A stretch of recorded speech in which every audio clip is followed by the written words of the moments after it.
are 3 questions that I ask myself before I ever make an investment. Number 1, is this investment repeatable? If I see an investment that's repeatable, there's a much higher likelihood that that investment is going to be successful. And the reason is that this investment has performed time and time again, and I am no longer speculating as much as the first person that did it. I'm still speculating. This is still a speculative investment. I'm not 100% sure that I'm going to make a profit. However, because I've seen it happen maybe once or twice, or maybe even 10 years in a row, I've seen this investment consistently perform, I can use that track record to then inform my own investment strategy. And if I use something that's repeatable, something that I can do over and over and over again, that reduces my learning curve overall, because once I make it once I make that investment twice, 3 times, 4 times, it gets easier and easier and easier. And now I can kind of coast through that investment and make it more and more passive for myself, and maybe even teach others how to do it. If every year you have to start fresh and look for brand new investments, that's a ton of effort on your part. It kind of goes back to that saying, why would you reinvent the wheel, right? Don't reinvent the wheel. If you have something that works, like a wheel is round and it turns, right? It works. If we have an investment that works, why would we trash it and then all of a sudden go to something completely brand new that we've never tried before, we've never tested before, right? It doesn't really make sense. We want to stick to things that we've already done and we've already seen results with. I think that's one of the most important strategies in investing, is repeatability.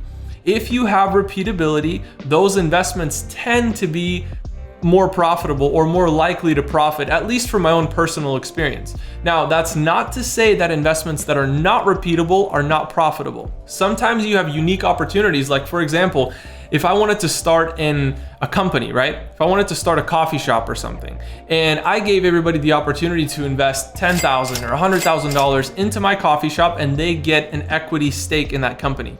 Obviously, I'm probably not starting coffee shops every single year. If this is my thing, I'm probably gonna grow this one coffee shop and maybe expand to more locations later on. But the unique opportunity that you have to own a percentage of the company, you own equity right at the beginning, right at the start, that's a one-time thing. So there's a situation where repeatability doesn't quite play that role. However, I've never started a coffee shop before. How do you know that it's gonna perform? I might have some business experience, I might have some investment experience, but just because I start a coffee shop doesn't mean it's gonna perform, and it doesn't mean that it's gonna do well, right? So we have these unique one-off situations, but usually what I wanna look for is like, okay, this company, for example, opens a brand new location every single year. And every single year I make that investment, and every single year I get a return of 30 to 40%, right? That's repeatability.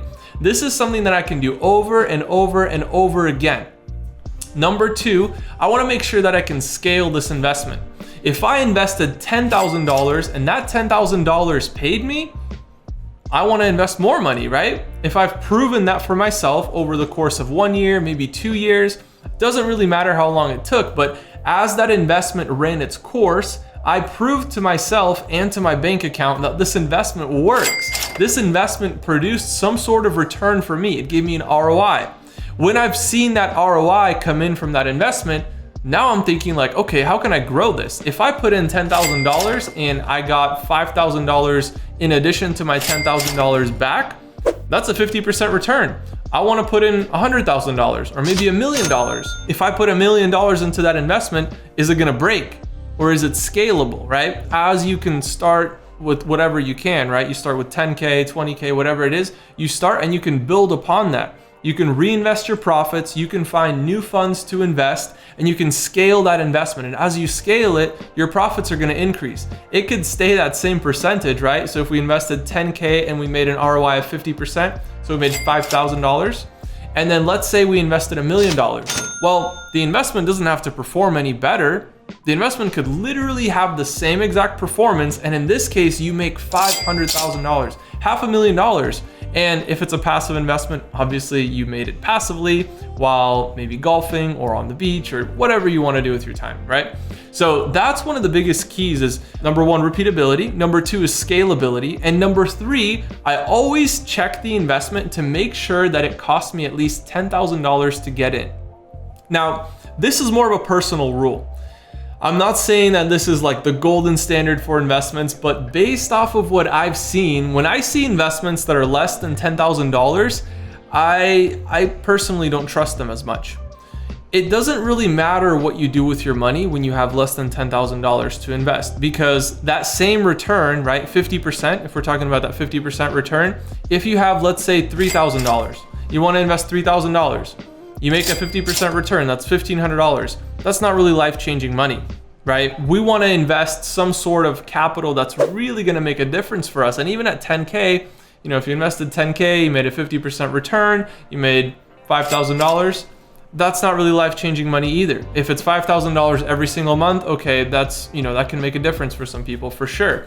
But I want to make sure that this investment costs me more than $10,000 to get in. And I've spoken about this at some of my events, and I've gone on a really deep dive about why this makes sense, right? If somebody can charge at least $10,000 for an investment opportunity, there's a certain degree of legitimacy that has to be present.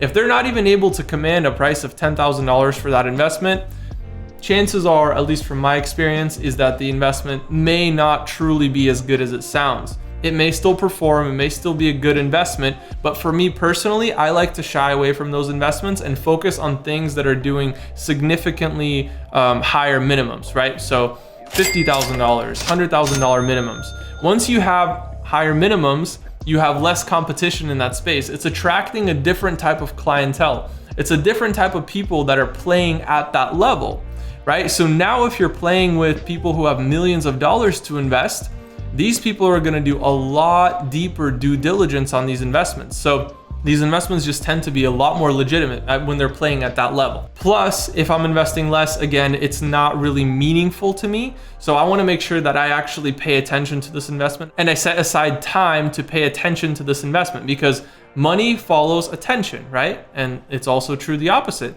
Attention follows money, right? So if we put our money into something, our attention is going to follow it, but it has to be enough money. Sometimes you see people, they're not really willing to invest a large amount of money, and then they wonder why their investment fails. Well, number one, you invested $500 and you expected to make $1 million overnight, which, think about like the rate of return that you'd have to make in order for that to even happen, right? It's a lot lower rate of return if you're starting to invest $50,000 or $100,000, right? Or maybe even $1 million. If you invested $1 million, to get $1 million back is a lot easier. You just have to make 100% return. So those are the 3 rules that I like to stick to before I make any investment. I run them through those rules. Now there's definitely more than just 3. These are just the 3 that I like to focus on first. If it fails one of those rules, I don't even go any deeper. I don't move on to the stage where I'm vetting the owners, where I'm looking at their long-term vision. There's so many different criteria that I go through before I look at an investment and potentially adding it to my long-term portfolio. But the top 3 are repeatability, scalability, and a minimum of at least $10,000. You want to see those in place before you ever step foot into an investment. Guys, make sure that you can repeat these things. Make sure that you can invest over and over and over again. And when you're investing over and over and over again, you want to make sure that you can invest more and more money, right? It doesn't make sense to keep investing $5,000 or $10,000 over and over and over again. If it's working for you, invest 20, invest 30, invest 50, invest 100. You want to start scaling your portfolio to the level where you can start seeing real returns and start generating passive income that's going to help you leave your 9-to-5 if you choose to, or potentially just focus on your passion projects. I know for me, it was a matter of leaving my 9-to-5, leaving my career, and focusing on my passion projects, which is helping others build out their investment portfolios just like I did. So guys, and the final one, don't forget, make sure it's at least $10,000. If it's not, and you really want to make the investment, I'm not saying don't do it. Take a look at it, investigate it, vet the owners, see if there's a track record, and if it makes sense, you can pull the trigger if you choose to. I personally like to stick to those 3 rules. Thank you guys so much for joining. Make sure to like, subscribe, and comment, and I will see you all in the next video.